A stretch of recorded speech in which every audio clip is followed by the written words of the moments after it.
T-Dog, J-Boy, and me, I'm Lugs. Our pride and joy is pumping our mugs. Be careful, kids, it could get rough. We're flipping our lids on sports and other stuff.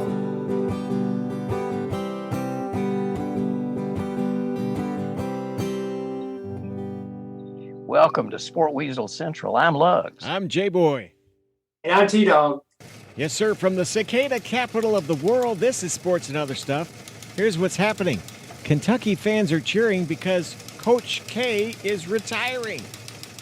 Julio's now a Titan, and Bob Baffert gets a 2-year ban from Churchill Downs. And hey, guys, are people still talking about Aaron Rodgers? But listen, boys, we were shut down a week due to the worldwide computer chip shortage. You know that's why we weren't here last week, but we're back, so where to start? How about Coach K? Mike Krzyzewski says he's done after this next college basketball season. Duke has named his successor, but what I really want to know is what gifts will he receive on his farewell tour? What do you think, Lugs? Well, I'd say that Coach K is seeing the writing on the wall the way Roy Williams did. They were coaches who could count on 3 seasons usually for players that signed with their programs, and they could mold the teams.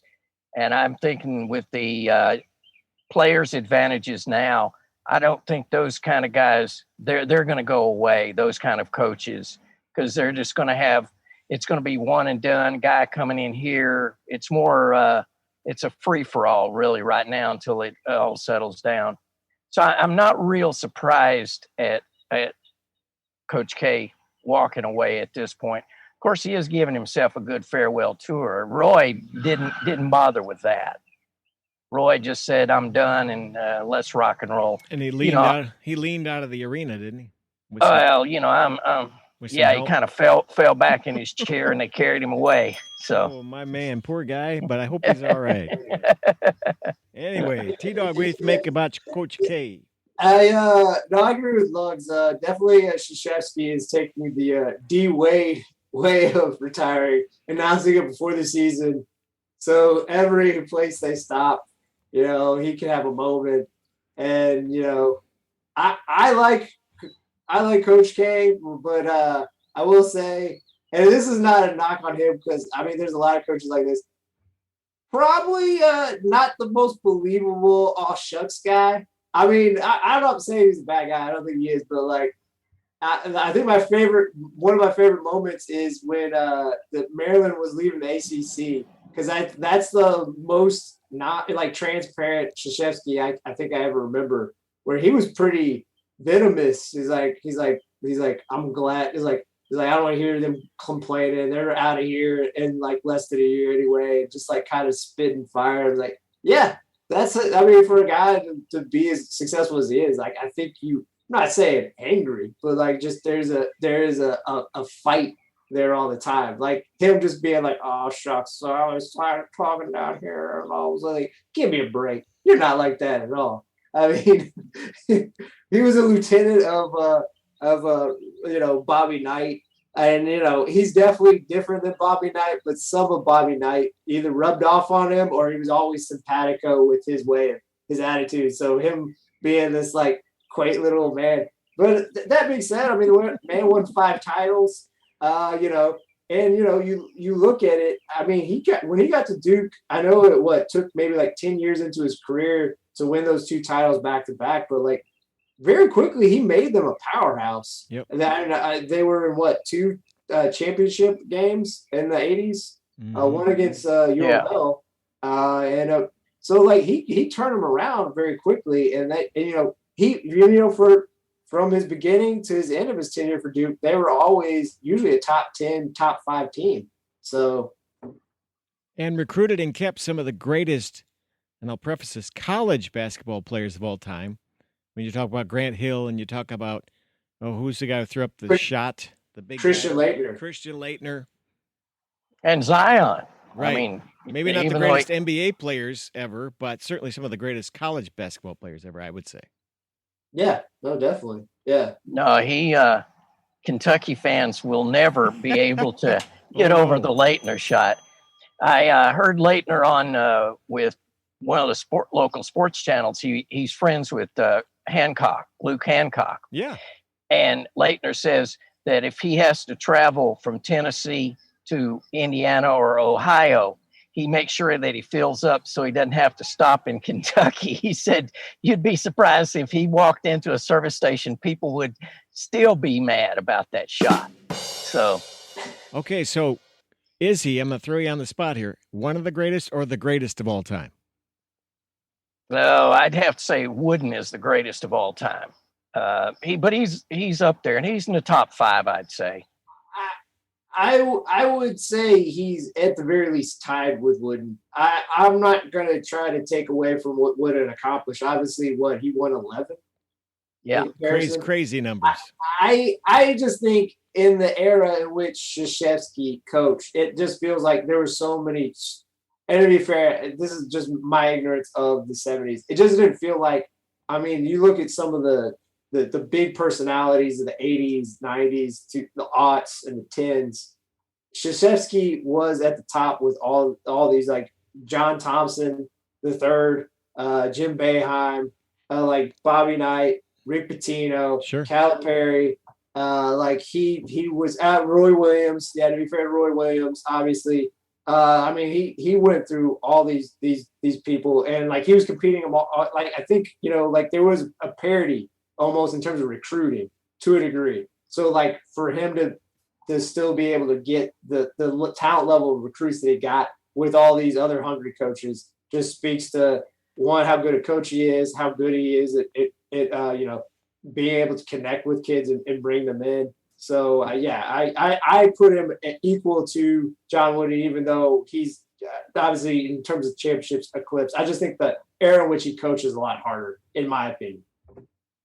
So, question, let's speculate. What is the most bizarre gift he'll get? I got one for you. From the U, from Miami. He'll get the turnover chain. What do you think? What do you think? It'll be interesting to see what happens at Carolina. That will be a moment. A chunk of the floor? What? Something blue? I think what they'll do is they'll all stand up and turn their backs, and then they'll turn around and applaud. They've got to, you've got to keep that fire going. So I think that they'll stand, turn their backs, and then they'll turn around and applaud him. So I have the schedule makers setting up the Big Ten ACC Challenge. They're going to face Maryland, and just to show the spite that Maryland has for Coach K, they're going to give them a month-old crab cake. Like nice. It looks like Mrs. Havisham's wedding cake from Greater Expectations. It's it's just kind of rotting and it's got noxious gas that you can visibly see. And like CDC has to come out and like put it in a box and then like just destroy the box instantaneously. I think that'll be it. I think we have a caller here. Caller? Yeah, I got a question. Is that a rug on Coach K's head? I know Lugs, you've seen him and been a friend of his for a long time. Is that a rug or is that real hair that he wears? Thanks. Bye-bye. Well, that's real hair. That's some seriously dyed real hair, but it's there. I've seen it, close up in interviews. But yeah, I mean, he will be missed just because of the nature of competition. Oh yeah. But by the same token, I think we saw last year, and we'll see more and more. You're going to see different kinds of schools now rise to the top for 1 or 2 seasons. Yep. I think it's just going to work that way just because of the nature of guys being able to transfer and all of that. So, but it's been entertaining. I'm a Carolina guy, so I can't wish him too well, but I do wish him well. And Duke is named John Shire, coach in waiting for a few years now as the next head coach already. So they're all set to go. Best of luck and Godspeed to Coach K. All right, Let's talk a little NFL football. Julio Jones is now a Tennessee Titan. Gentlemen, will he make a difference at age 32? Go ahead. I think he will. I think that gives them a little bit, that takes some of the pressure off of Henry, so that they become less of that one-dimensional run it down your throat. And Brown is a good receiver too. So it gives them some options. I'm the problem for me with Tennessee is Tannehill. I just don't have a whole lot of faith in him. So, not a big enough arm for you. Is that it? That's what a lot of people say, but I don't know about the arm. I just think he just been he pretty doesn't efficient, do it for me. pretty efficient lately. I think the last 2 years in Tennessee, I think Ryan Tannehill has shown, and actually this even goes back to his time in Miami, where I still think he was criminally underrated on some mediocre to average teams, maybe more so mediocre. He showed the last 2 years he's very efficient at throwing the deep ball. Like usually if it's a shot play, he's usually connecting on it at a high percentage, even more than some of the superstars that we probably talk too much about. But the interesting thing is I don't know, because obviously Julio is better than Corey Davis, who they lost. He was a free agent and he went to the Jets. But if you go back and look at what Corey Davis did last year, Corey Davis played well, and obviously his numbers won't blow you over. But even with A.J. Brown, if you look at like what A.J. Brown did, it was phenomenal what he did, but it's even more exceptional considering how little they passed. Now, they'll probably pass more that they have a Julio than what they did. But obviously, it might be subtracting just targets from A.J. Brown. Like A.J. Brown in terms of targets becomes Corey Davis, and Julio becomes what A.J. Brown was in terms of targets. I mean, it's a new offensive coordinator, so obviously – the offense will probably be a little more different. I mean, maybe it won't be like to what Lugg said. Maybe they won't be so concentrated on just pounding Henry. Obviously, Henry will still be a big part of it. But when you make the move for a piece like Julio, you have to give up probably 3 to 4, 5% more passing plays and run plays than what you did last year. I mean, that's just the state of the business, just to keep him happy. Because he's got, I think, 2 years left on his contract. So you probably want to – and obviously they just restructured Tannehill's deal. So obviously maybe they're going to ink like a 3 or 4 year deal, like give him an extension just to try to make him happy. But you're going to have to give him more plays. I will say this. I think it does now make them the favorite to win the AFC South. All right. I still don't think the Colts are out of it to win the AFC South, just because I believe so much in that coaching staff. I am a believer in Carson Wentz, particularly under Frank Wright. And I think just I look at their offensive line for the most part with those running backs, I think they are going to be a tough out. But I think that move with Julio puts them in the driver's seat to win the AFC South. And but I'll ask you all, do you think the Julio move really makes them a contender for the Super Bowl? No, I don't. Mm-mm. I think it's a good move. Well, let's be honest.